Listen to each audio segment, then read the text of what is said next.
Madame, monsieur, pas d'exposé aujourd'hui. Pas d'exposé. Ah, mais vous allez vous exposer. Sans aucun doute. Franchement, Florence, qu'est-ce que ça vous fait de vous retrouver à côté du directeur de la RTS? C'est un concurrent. Un concurrent? C'est un concurrent, oui. Ah, mais vous êtes audacieuse. Oui, je le suis. Pourquoi un concurrent? Que faites-vous dans la vie actuellement? Je m'apprête à rejoindre une chaîne concurrente. Oula! Oula là! C'est une Alors on annonce peut en savoir visuelle. un tout petit peu plus? Non, je vais laisser à la chaîne le plaisir de l'annonce. Voilà Gilles qui est mis sous pression. Bah oui. Oui, parce que c'est pas lui qui m'a embauché, en fait. Oui, je sens qu'il y a une petite pointe de reproche là. Mais je ne connaissais pas le parcours de madame. Il faudra qu'on rediscute sans doute. Voilà, eh bien vous aurez toute la journée à cette table pour reparler aussi avec nos invités. Nous, évidemment, on doit suivre la thématique. Il faut réveiller l'entrepreneur qui est en vous. Alors Gilles, vous dirigez une entreprise qui est quand même tout à fait particulière.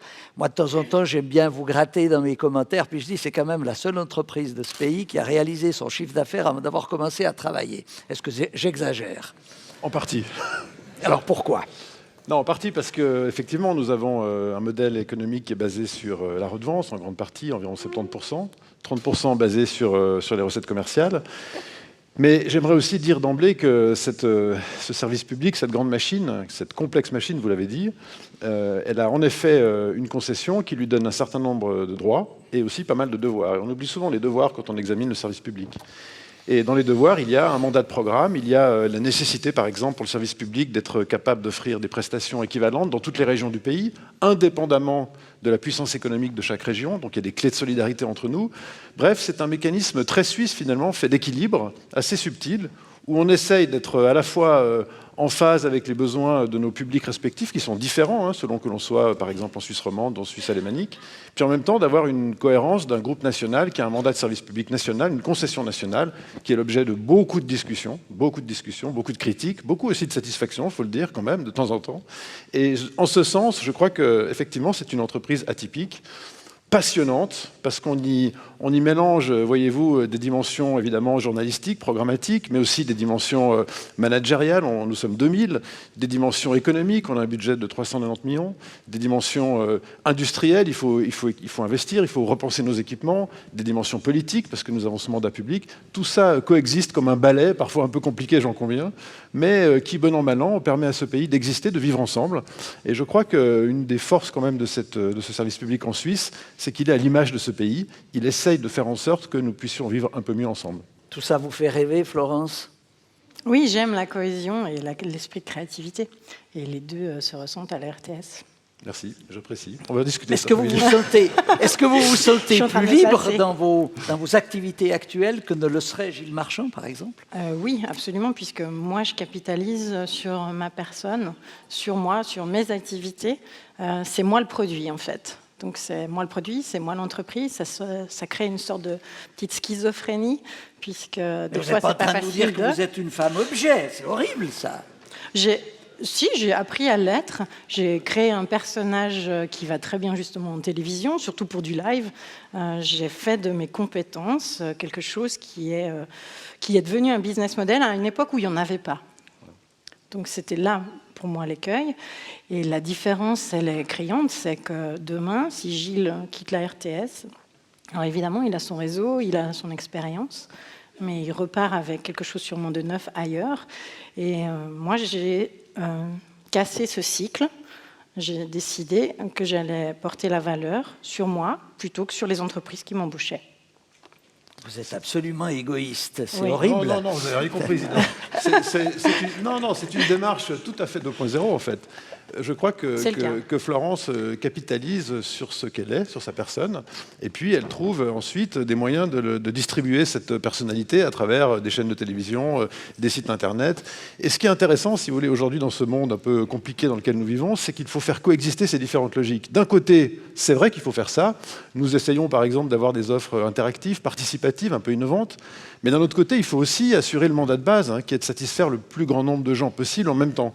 Donc cette double logique, au fond, du linéaire, de l'ensemble, du grand public, avec des offres plus segmentées, plus précises, plus pointues, qui s'intéressent à des publics aussi différents, eh bien c'est cette balance-là qui est passionnante et qui est très complexe.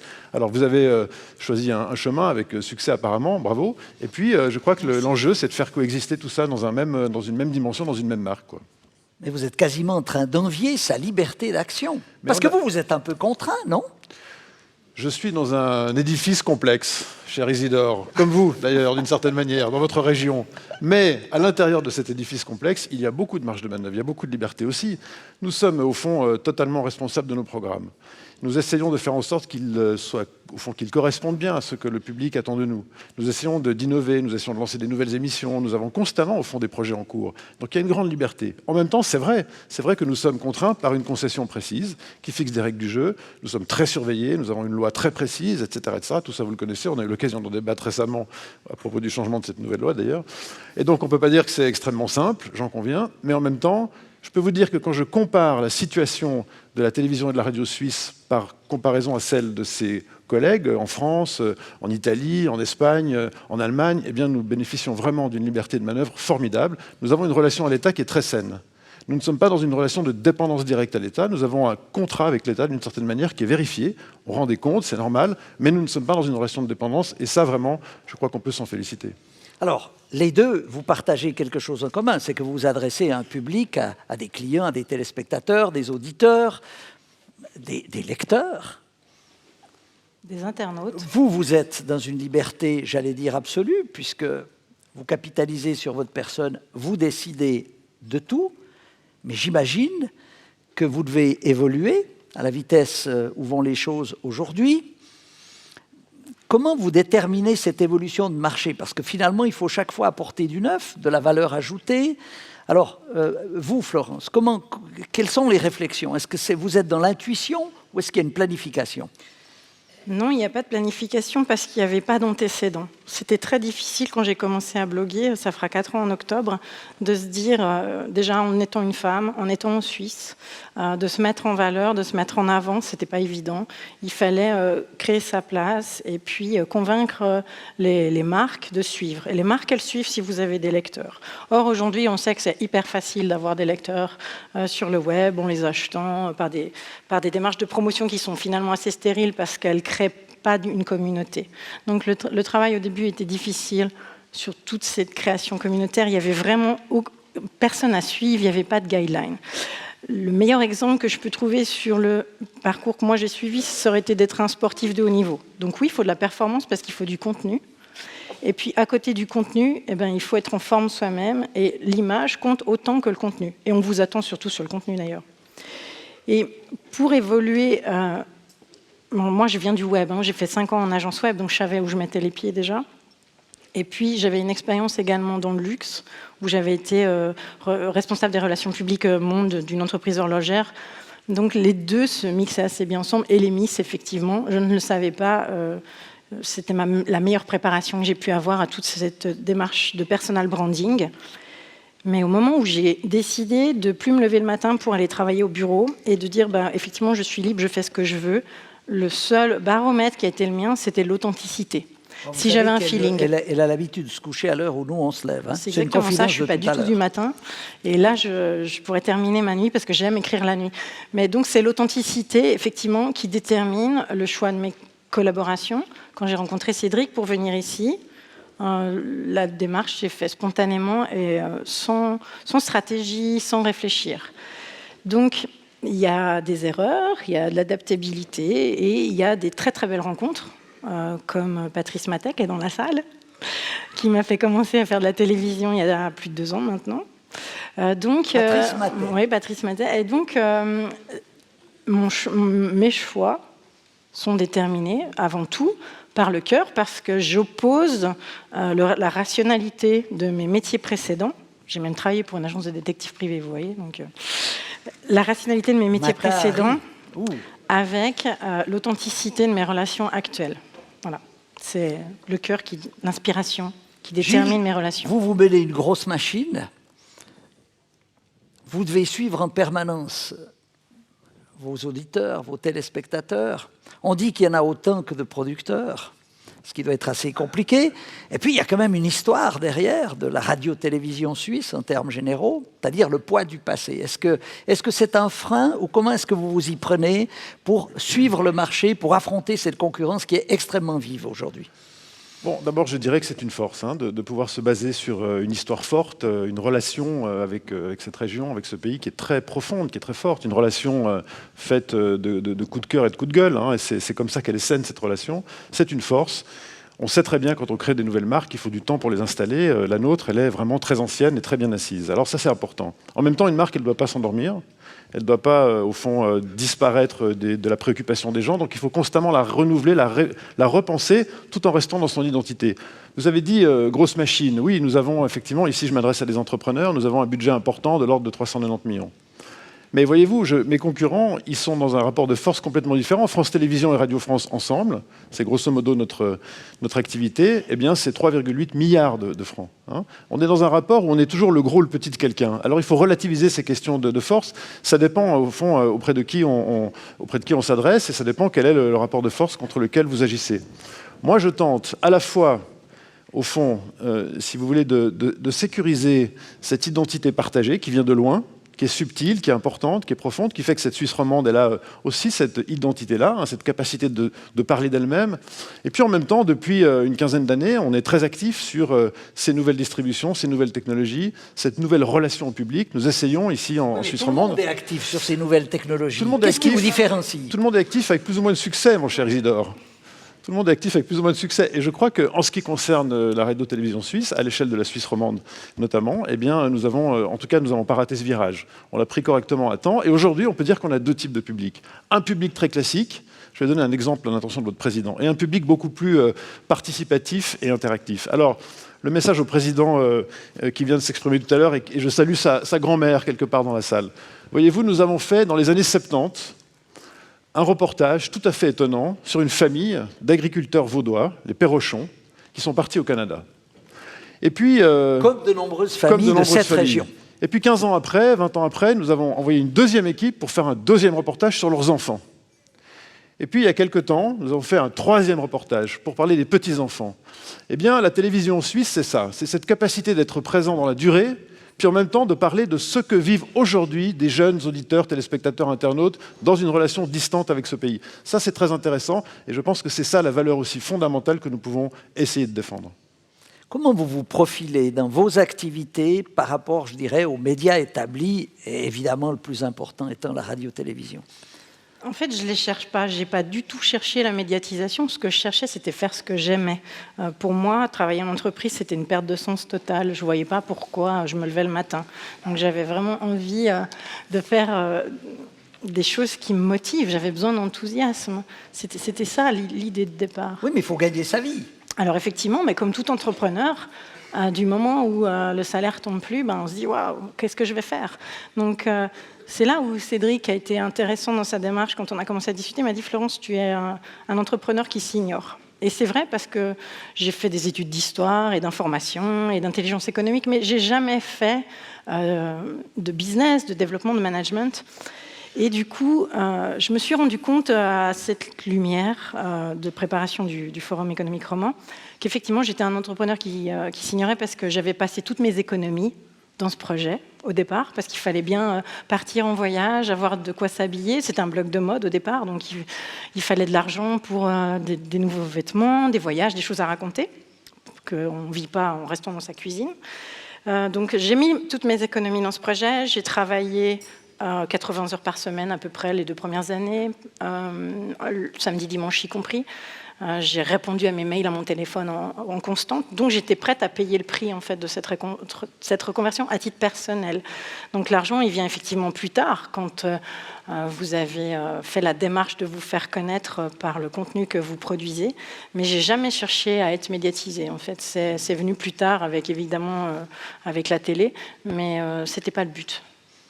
La télé, la radio de demain, comment vous les voyez ? Gilles, qu'est-ce qui est fait aujourd'hui par rapport à ces 5, 10, 15 prochaines années ? Est-ce qu'on a de la visibilité ? C'est compliqué parce que effectivement, ce monde numérique est très, très chaotique, très mouvant, des changements très rapides.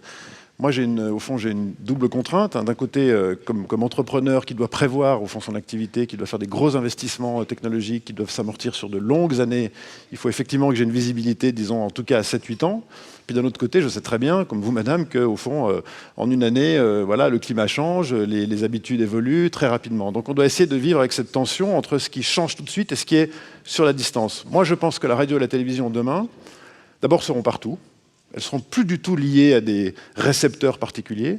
Je pense qu'elles se consulteront de manière simultanée, c'est-à-dire en linéaire, classique, et puis de manière complètement participative à la carte. Je pense que les gens composeront une partie de leur programme comme ils le souhaitent. Imaginez, par rapport à votre exemple sur les téléspectateurs qui sont des producteurs, imaginez que vous soyez téléspectateur et vous regardiez un match de football et que vous composez en fait véritablement votre équipe de foot sur le terrain. C'est un peu ce qui va se passer avec la radio et la télévision. Donc on doit être capable de répondre à ça. Et ce que j'aimerais dire, Isidore, qui est important, je pense quand même ici pour cette région, c'est que dans ce monde très connecté, très fragmenté, c'est important aussi d'arriver à rassembler un peu les forces pour continuer à pouvoir produire en français des contenus d'une certaine qualité. Et rassembler les forces, ça veut dire tenter de travailler avec des acteurs privés dans cette région, ça veut dire essayer d'avoir une vraie responsabilité d'employeur, faire en sorte que les gens soient formés correctement, qu'ils apprennent un métier. Ça veut dire aussi développer de l'emploi chez ceux auprès de qui on travaille. Nous générons à peu près 2900 emplois quand même, l'un dans l'autre, sur l'ensemble de notre activité. C'est du réinvestissement dans la région, culturel, économique. C'est tout ça qui fait qu'il y a du sens au-delà du programme diffusé. Et moi, je plaide toujours ici, dans cet espace francophone, pour rappeler à nos concitoyens des autres régions linguistiques que cette Suisse romande, elle est importante, elle n'a pas de leçons à recevoir du reste de la Suisse, elle est au même niveau, elle a le même niveau de qualité, et en plus, elle rayonne un peu plus et un peu mieux à l'échelle internationale, parce que si vous regardez nos programmes sur TV5 Monde, eh bien vous constaterez qu'ils n'ont pas à rougir de ce que fait France Télévisions, la RTBF ou Radio-Canada. Et ça, pour cette petite région, c'est super important. Pratiquement, pour induire cet enthousiasme-là au sein de l'entreprise, comment vous vous y prenez? J'ai à peu près le même nombre d'heures de travail que madame. Je me méfie toujours de ce qu'il fait notre ami Mix. Parce que j'ai déjà été cobaye d'Infrarouge à quelques reprises, donc je me méfie. Non, mais écoutez, il n'y a pas de recette prête à l'emploi. C'est un travail, d'abord, c'est un travail d'équipe, évidemment. Quand on est aussi nombreux, il faut qu'on ait des tas de délégations. On essaye au fond, de partager les constats. Je pense que si un constat n'est pas posé, on ne peut pas trouver de solution. Donc on essaie de partager les constats, on essaie de communiquer de manière transparente, on fixe des caps, on s'engueule, comme tout le monde, régulièrement. Il y a des grandes tensions. Puis en même temps, on essaie de trouver des solutions ensemble qui fonctionnent. Voilà, c'est une dynamique. C'est comme un orchestre, quoi, finalement. Il y a toutes sortes d'instruments qui sont tous pertinents en tant que tels. Puis en fait, à l'arrivée, il faut essayer de les faire jouer de manière plus ou moins harmonieuse. C'est ça le travail que je fais. Et c'est en ça qu'il est passionnant, à dire vrai. Alors, merci. Merci Florence, merci Gilles. Je vous prie de rejoindre la table et nous allons maintenant passer à cette surprise. Alors, merci, veuillez descendre. Merci à vous.